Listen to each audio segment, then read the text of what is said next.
বর্ষণ ও বজ্রপাতে পাকিস্তানে নিহত ১৯ জন।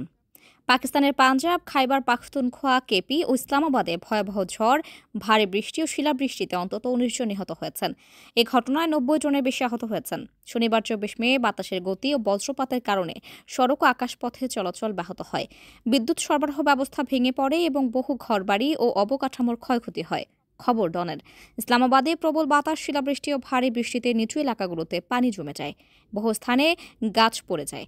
পাঞ্জাবের প্রাদেশিক দুর্যোগ ব্যবস্থাপনা কর্তৃপক্ষ পিডিএমএ ও রেস্কিউ ১১২২-এর তথ্য অনুযায়ী লাহোর ও ঝেলমে ৩ জন করে, শিয়ালকোট ও মুজাফফরগড়ে ২ জন করে এবং শেখুপুরা, নানকানা সাহিব, আট্টক, মুলতান, রাজানপুর, হাফিজাবাদ, মিয়ানওয়ালি, ঝাং ও লইয়ায় ১ জন করে নিহত হয়েছেন।